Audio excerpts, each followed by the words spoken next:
against any service.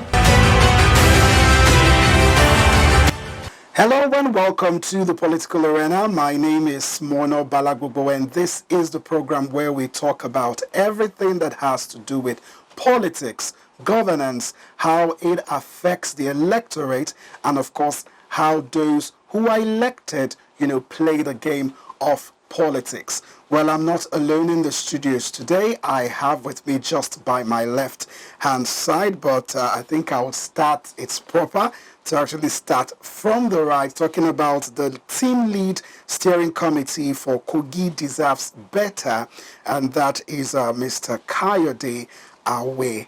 Thank you very much. Okay, good to have you on the program. And also by my side, a colleague of mine, of course, in the world of journalism, Mr. Adesoji Adesina. He's a broadcast journalist and a member steering committee of Akogi Deserves Better. Once again, Mr. Soji, good to have you on the program. It's a pleasure to have me. All right, the Akogi Deserves Better is an independent campaign organization with a mandate to identify and support a credible candidate with a view to deepen development in all facets of ensuring the progress of Kogi State. We'll take a short breather, and when we come back from the break, we'll go straight into our topic on the political arena. Don't move a muscle, we'll be right back. As suggested in the motion. From 31st January to June 31st, 2023, say aye. Those against any service. Do you know what it takes to lead? Do you understand what is politics? Do you have issues concerning the way we play politics? Do you have reservations about some political mugu? Do you want to serve or be served? Do you want to contest? Do you want to occupy any political office or be in charge of your world?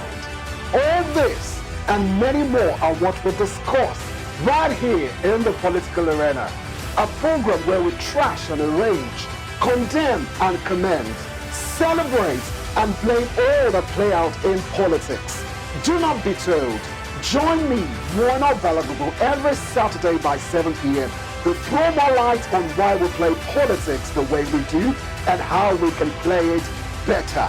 Political Arena, building a government of the people and for the people. Don't miss it. Glad to have you back on the political arena. Today on the show, we'll be looking at credible leaders and credible electoral process and proceedings. And of course, just 2 months after the general elections, the tribunal, of course, has commenced with presidential election petition, of course, which has begun its inaugural sittings. And of course, if you have been following the events of what's been happening in the world of politics in the country, of course, you would remember vividly that the People's Democratic Party presidential candidate, Atiku Abubakar, and that of the Labour Party, and of course other political parties, of course, are taking the president-elect to court to challenge INEC's proclamation, so to speak, of Senator Bola Ahmed Tinubu as president-elect. And of course, all their grievances has been tabled out. And one of the key points from the People's Democratic Party candidates and what they are after to get from the court proceedings is that the court actually declares Abubakar as the president-elect of Nigeria, as they claim that they got more of the votes. And on the side of the Labour Party, of course, they are onto some of the letdowns from the part of INEC and other electoral malpractices, that are constituted in, what made the 2023 general elections not so worthy, of good report, so to speak. And all of this, of course, we're going to see it play.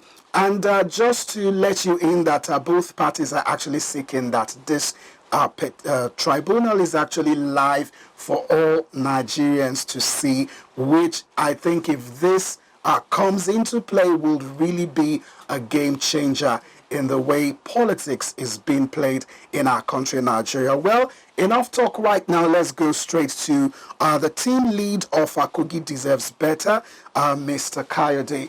You know, your organization is quite fascinating because you talk about selecting, rather identifying and supporting a credible candidate. So who did your organization support during this presidential election, and why? Okay, thank you very much. Our organization give our total support to Labour Party candidate who is former governor of Anambra State, in person of Peter Obi. And the reason why we give our total support to him is because we look at his character, the level of his competence, the way he governed the state that he has before 8 years as a governor.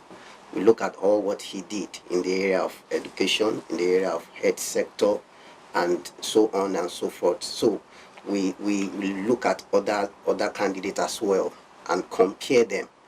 Okay, and you know, in Nigeria today, the youth also contribute to the larger population as a country. So, and we look at the youth appealing. So, and that is the parameter we use to assess. So it's not hinged on what you think the youths can gain from this particular and again, candidate. Not just only that, when you look at his manifestos, it carries more weight on the area of what you want to do, and especially in the area of cutting cost of the governance, which is one of the number one thing that we should look into as a country. So it's part of those things we consider.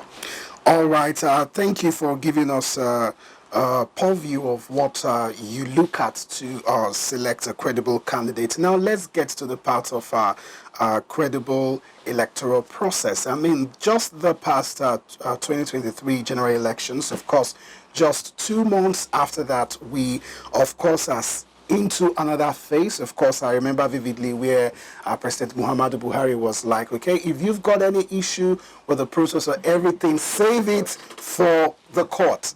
Okay, and it's time right now. So, talking in general, I know you're not lawyers, so I won't bore you with questions about all the legal aspects of the tribunal. But it's really, you know, says a lot. You know, we just saw how Adeleke,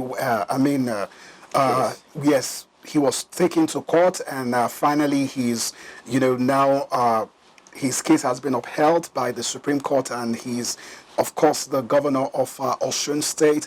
And looking at how this plays, because one would expect that, okay, because, you know, he's from the opposition, you understand, he would have, you know, had a lot of challenges, and people had fears that, oh, probably his victory would have been overturned. What does this say about, you know, this government, and also about, you know, the electoral space? I mean, in terms of time now, the time that we are in Nigerian politics. So I'll come to you, Adesoji. Okay. Thank you very much once again for having me. Okay, so let me take it up from the point of the off-season cycle of Elections that happened in Osun State that brought about the mandate of Adeleke. It was a fantastic time for democracy because, of course, in coming to root out an opposition is not an easy task. But then it tells one thing: the will of the people. And the will of the people must prevail in all things. What is democracy? The majority takes the day. Okay? So just to paraphrase it, of course we know it's the rule of the people, by the people, for the people. The people are in the center of all of this. So they determine what happens. Now, we see where the people determined. They took their fate in their hands and literally went to the polls with their thumbs and their hands and put in who they wanted. They went to court to challenge that, and the opposition, that is, went to court to challenge that, and they failed, quote and unquote. Now, there is a message there that the will of the people would always prevail. So yes, in a way, it validates the fact that the current administration, because you asked the question, in what light would that put the current administration? In a way, it validates the fact that they respect the will of the people. And the law. And the law, of course. You can't, the law and the people would always go hand in hand. What is good for the people is what the law will stipulate, right? So they respect the law, they respect the will of the people. And they didn't, quote and unquote, interfere. So that takes us to another point where it shows that there has been a level of growth in democracy in Nigeria.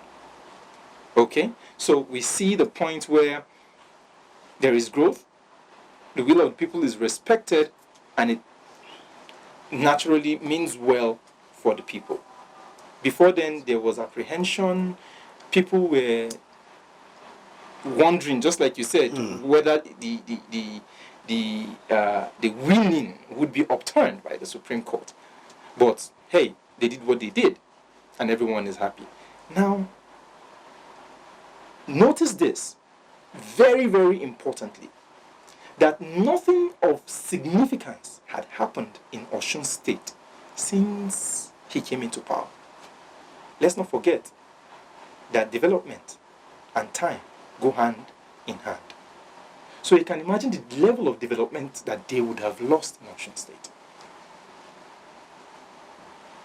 You understand? So for that period, nothing had been done because the people were apprehensive.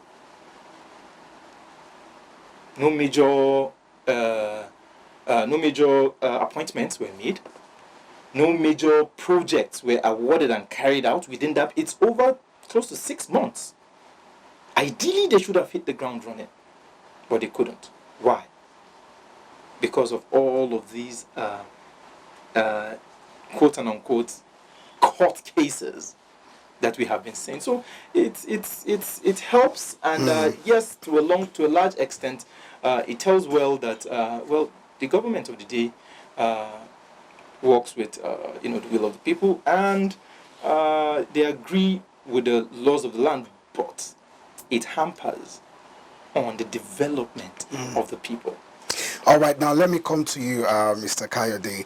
He said something very interesting, how, Osun State, has not really hit the ground running in terms of the mandate with which Adeleke was, built to perform due to all these court cases. Now let's come up to the national level with the presidential elections. Do you see this being a situation here that due to these court cases that the president-elect may not be able, to set the ball rolling, or this is a different thing entirely? What's your take on this? I think from when you look at the case in Osun, already the current governor has been sworn in, and he has started doing a lot of, I think he celebrated 100 days in office as well. So that is not the case. But in this national level issues with president-elect and the other candidate as well, the president-elect has not been sworn in, and the petitioners are trying as much as possible to make sure that the president-elect is not sworn in, because that could create another opportunity for them to, hurt a lot of things during the process of the court hearing and all. So, I think they have a case there as well, because it's a two different things. Osun on the governors have been sworn in, and is free to do his work. And I believe during the during the general election, the House of Assembly, the larger population of it belongs to the current governor party, right? So now, at the national level, it's a different ball game entirely. Why is it a different ball game? Because now you have 3 major candidates. One has been declared winner, then the remaining 2 are aggrieved and they are going to the court. And they have not sworn in, and they are trying to speed up the whole process in ensuring, okay, if the case is in the favor of the petitioner, then the president-elect or the election, the whole process will be declared null. So we have to go back again. So if the president-elect has been sworn in and they declared the election null and void, we have to go back again. And what will happen? Who will be in the government? Who will remain there? Or is it Buhari that will continue for a period of time? Or there's going to be interim government. Yeah. You know, that's another thing entirely. So now we have about how many days left? I think 27 days to swear in, and the court case is on between now and 20. For 17. So if the judgment from the tribunal court now is done between now and before the swearing day, the inauguration day, that means the current president will have to go to, to reverse the case, probably in the supreme level. So it will take a longer process, and I think it will not. If the president-elect is sworn in, is not going to stop anything, because already the man is already making preparation for his ministerial appointment and all and that. So I believe he's going to continue working. But I pray that the judgment will come before the swearing day, because we have to look at the process. We are challenging the process. Okay. The process matters in this case. Okay. The Osho case, the opposition win, but in this one, the ruling party won the election. Sure, you understand. So it's a different case. In Osho, it was the ruling party that was going to court against the opposition, but this one, the opposition is still in power, so they have all the power to ensure that the case will not go the way they want it to go. So, all right, we'll hold your thoughts. We'll go on a short break. We'll be right back. Okay. As suggested in the motion. From 31st January to June 31st, 2023, say aye. Those against, say nay. The ayes have it. Do you know what it takes to lead? Do you understand what is politics? Do you have issues concerning the way we play politics? Do you have reservations about some political mugu? Do you want to serve or be served?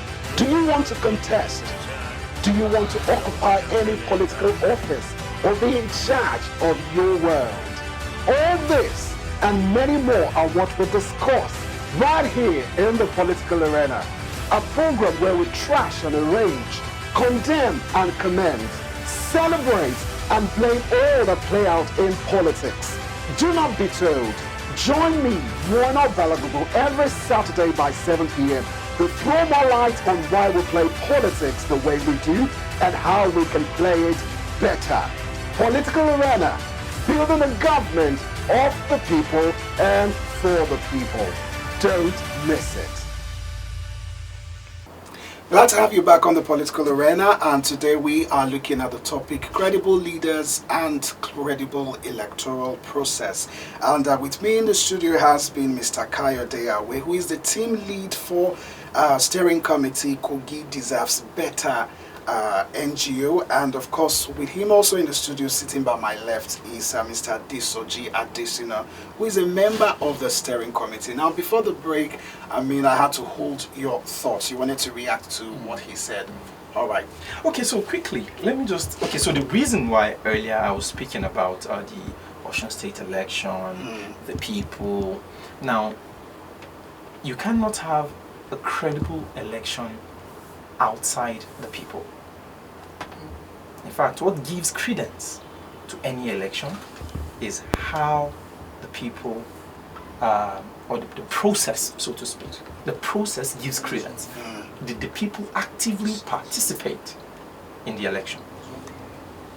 Now, we know that the whole happenings will definitely bounce back on the people. Now, coming back to the presidential election.